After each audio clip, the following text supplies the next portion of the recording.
Chapter 1. Rehedra.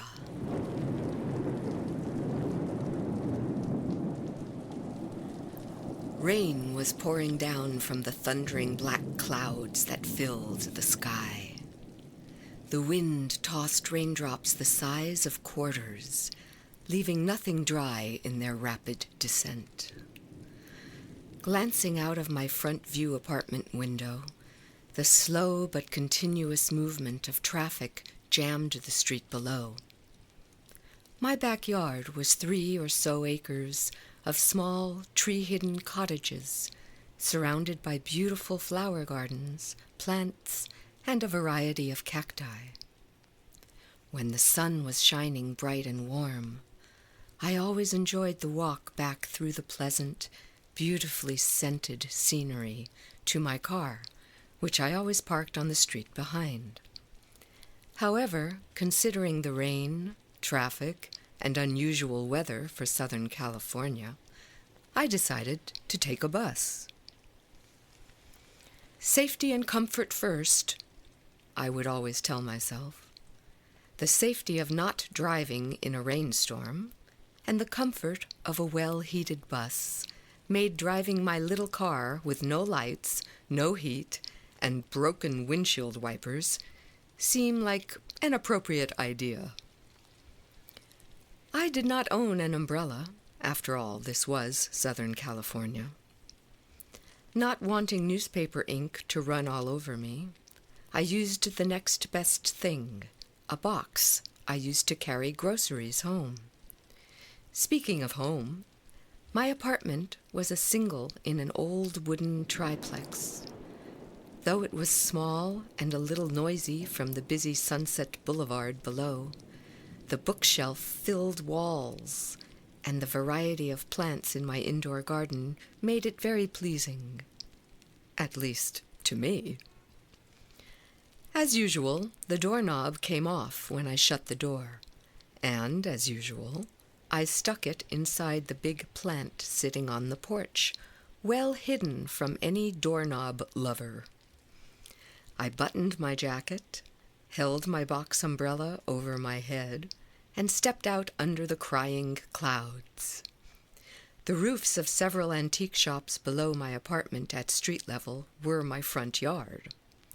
The only way to get down to the street or back up from it was through a graffiti-stained, dangerous-looking tunnel.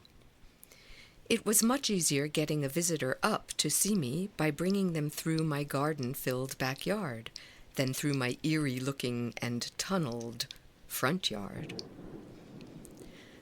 The rain fell on the box like a drummer's furious beating, and the echo in the box closed my mind off to the outside world. The curbside by the bus stop was flooded 4 or so feet out to the street. I stood there entranced by its heavy turmoil.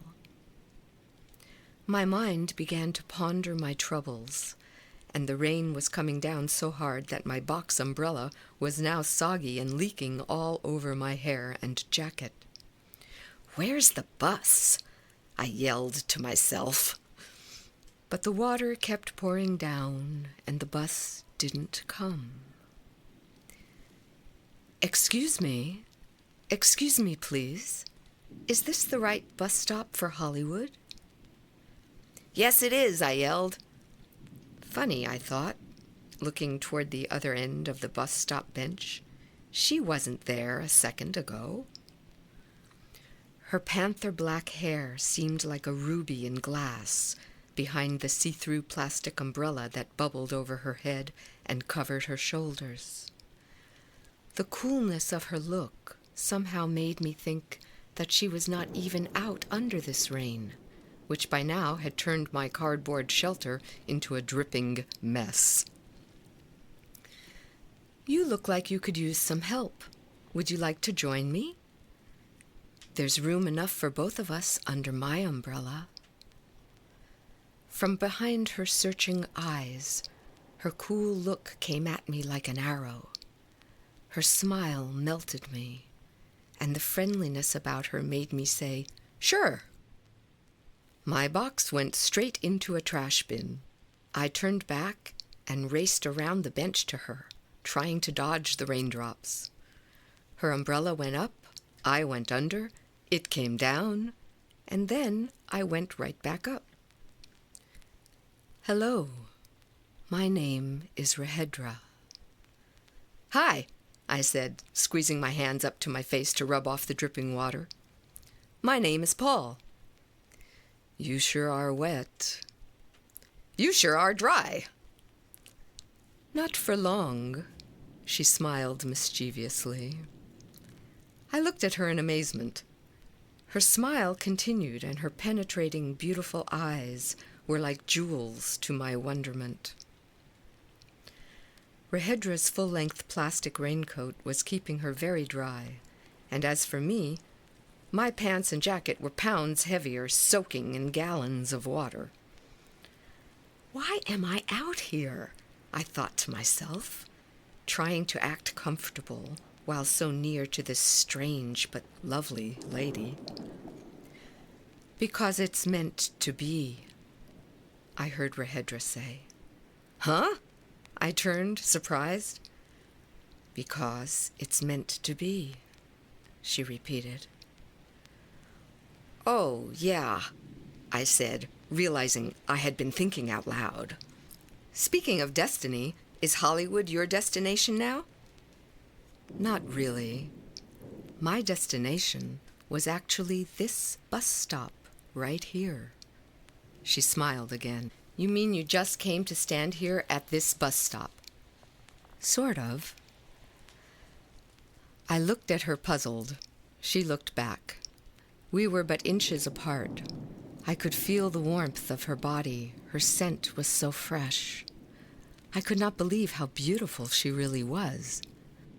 Well, would you believe it if I said that I'm here because you're here, and you're here because the spirit of destiny planned it that way? I'm here because my windshield wipers don't work on my car, and because, I'm going to see a girlfriend, I said regretfully. I suddenly realized that I liked her. Oh, of course. That is what destiny arranged so that you would be here at this bus stop. You see, there is this plan. Wait a second, I smiled. You mean that you're here because I am here and that you're not going anywhere except here? Her mischievous smile came at me again. Well, I don't think I quite understand, I said. Somehow I knew her smile told me I would. You will, she said. Sheesh, I thought. So destiny brought us here together at this bus stop under your umbrella? Not only that, destiny will see that we end up at your apartment and will never get on that bus. She pointed as the bus came rapidly around the corner. The bus kept its speed as if we weren't even there and swiftly passed us by. On the way by, its front tire slammed into the flooded curb, sending a cascade of water into the air. Watch out! I yelled, banging my head on the umbrella while falling out from under it. In trying to avoid the splash, I leaned back and fell seated on the bench. Rehedra plopped down right after me. The wave of muddy water hit me from head to foot. Her giggling turned my attention back to her. She dropped her umbrella behind the bench as her hair began to soak up the rain. I was already wet, but the muddy water the bus had splashed just made it worse. I turned my eyes back to Rehedra. Hers were on me. I told you I'd get wet, you see, she laughed, reaching for the rain. You mean you knew that was going to happen? She smiled. I don't believe this, I said, looking about. It's true, she smiled. The spirit of destiny had it all planned. I was baffled. The rain was still pouring down, but it seemed to be only on us. "If you'll invite me up to your apartment, we can dry off and you can clean up," she said, sending her smile at me and gesturing toward my apartment. "How did you know I lived up there? And you said you knew we'd end up at my apartment and that we wouldn't get on that bus. How did you know all this?" I asked, baffled, worried, and surprised. "I'll explain when we get out of the rain. Unless you'd prefer to continue on to your girlfriend's house." No, I pleaded, suddenly remembering I liked her. The spirit of destiny, I thought. "Yes, the spirit of destiny," she smiled, and then stood up. "Hey, you just read my mind." She picked up her umbrella and closed it shut as we headed for the entrance to my apartment. She didn't even hesitate, but was actually leading me on the way. My destiny, I thought. "Hey," I called, "wait a minute." She turned. Her eyes struck me. Her lips parted into a smile. With her head, she motioned me to come to her. I scratched my head and looked around in amazement as she disappeared into the tunnel. I followed like a sheep. The spongy, squashing sound of my boots and clothes and my robot-like walk up the stairs, through the tunnel, and up to my porch was slow. By the time I got there, Rahedra had already hung her raincoat over the porch railing. Her boots were off, she was wearing pants and a sweater blouse that fit snugly against her shapely body. Good, I thought. Good. "Hi," I said, pulling my boots off with my heels and then removing my jacket. My shirt was wet, my hair was soaked, my pants and underwear were drenched, and she was dry. Her hair was wet from the rain, but the umbrella and her full-length raincoat had kept the mud off. Incredibly, it had missed her altogether. Amazing, I thought. "You'd better change your clothes and wash off all that muddy water." "Yeah, for sure. I guess I don't even have to ask if you'd like to come in." "I'd love to," she said. As I reached inside my wet pants to get my key out, she bent down, pulled my doorknob out of the planter, and stuck it in the door. "How did you know?" Her smile broke my words. I said, shaking my head. "Take a shower and change your clothes. I'll make you some hot chocolate, okay?" "You even know I have chocolate." Amazing, amazing. I shook my head again. I walked straight towards the bathroom. I didn't even look back to close my front door. Somehow, in my present state of dampness and confused amazement, I knew she would manage herself. Destiny, I thought. A picture of her flashed through my mind. Destiny, I smiled. Destiny. I came out of the shower in white socks, white karate pants, which I always wore at home because they're loose and comfy, and a white undershirt.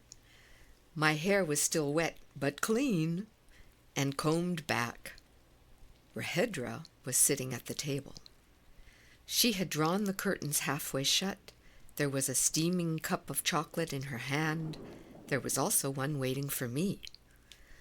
I sat down across from her. Our profiles were to the window. The warming heater she had also turned on felt very nice. "Feel better?" "I sure do." "I suppose you're wondering?" "Well, it's not unusual meeting a woman in L.A., but one who knows things about me, who reads my thoughts, and even knows where I keep my doorknob? Yeah, I guess I'm wondering." My gaze turned toward the window. The rain had ceased to a sprinkle. Sunlight broke through the few clouds and bathed me with its warmth. Have you ever heard the terms telepathy, clairvoyance? Yeah, sure. That deals with paranormal powers. Right. How about astral projection and reincarnation? Astral projection is an out-of-body experience, right? Right. And reincarnation? Previous lives. So you have these abilities or powers? I asked. Okay, that's partially right. I did sort of read your mind with telepathy. But as far as you are concerned, and us actually being here, and having met in the rain, and all else that happened, that was destiny. Okay, look, I said, concerned. I know about all the areas of the mystical. I've read a lot and listened to some lectures. I've gone to demonstrations. Some things I believe, others I don't know if I do or not. Her nod seemed to tell me that she knew all these things about me already, but I continued. You say that we are here because of destiny. Okay, do you mind if I get a little serious? Her piercing look answered my question. What's next in destiny? I asked, feeling a little defeated for the moment. I couldn't think of much else to say anyway. Besides, her eyes melted my thoughts clean away and choked my voice. Her smile returned. Listen, there is only one way to explain what is happening. Since I seem to be the one who already knows, I'll just tell it as I know it. I think that will be best, okay? Okay, I said, pricking up. You know, I've had some strange first conversations with women, but somehow I don't feel this is our first conversation. What I mean is that I don't feel it's strange. I'm not uncomfortable, but I'm not curious either. I don't know. I feel, well, I don't know what I feel. But I'll bet you do, I said, smiling and pointing a mischievous finger at her. I'll tell you what, she said, clapping her hands. Considering how you feel, not strange or uncomfortable, why don't you and I drive out to this place near my house? There are some people there and things going on that will be able to explain everything much easier than I can. We'll have dinner at my house this evening and maybe some lunch on the way. On the way? I said. How far? Where do you live? North of San Diego, south of Los Angeles. Wow, my car would never make it. Mine would, she smiled. It's that one right there, she said, pointing across the street at a white convertible. You mean you never really were going to get on that bus? Nope. I just figured that was a good opening line. And as far as your doorknob, nothing really mystical there. I just saw you put something there in the plant when you first walked out. I was watching you, so I looked when I got up there before you did and found your doorknob. Oh, you're slick. But the bus not stopping, and the muddy shower, and you're reading my mind and knowing that I have chocolate, that was, wasn't it? You're smart, she said. Much smarter than they told me you'd be. They? I cut in. The people we're going to see near my house. You are going, aren't you?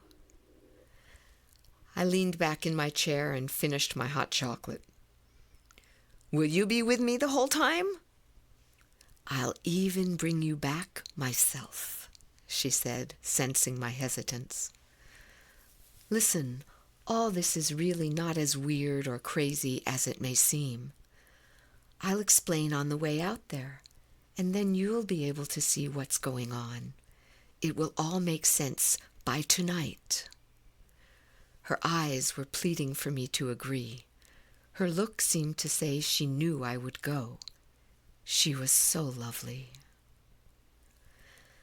"Okay, if you and they seem to know so much about me, convince me a little. Tell me anything about me that you know. But no fair reading my thoughts," I said, standing and mimicking a frown at her. I headed for the kitchen, cleaned out our glasses, turned around, and headed for the back closet. "Okay, I'm going to get dressed, but I'm listening. Go ahead and convince me," I yelled. "Well, let's see. You're a paranoid automobile passenger, so you'll insist on driving my car on the way. You're not married and are very free. But you'd better call your girlfriend anyway and tell her you're not going to make it. You might as well keep the peace." When I walked back into the living room, she was standing with her hips against the table, smiling. "You know," I said, "you're very smart and all, but considering that you are such a lovely woman, would you mind if I just sort of acted like I was on a first date, sort of?" I said, weakening to her beauty, "instead of thinking and reminding myself that you and they know about me, okay? You know, you're very smart and all, but considering you are a man, I'll be sure to keep that in mind," she flirted jokingly. We both smiled. She stepped out to the porch as I dialed my date to tell her that something had come up. As I stepped out on the porch, Rehedra had stuck my doorknob in the plant. I looked around the street in a sleuthing gesture. "No one else is watching you," she smiled. "Any more showers?" "Oh, a few surprises that may blow your mind, but no more showers." "Rehedra sounds like the name of a goddess," I said. "Oh, something like that. It's my spiritual name. It was given to me in a dream." "I hope all this destiny that's happening turns out to be a great destiny, or maybe a Rehedra destiny."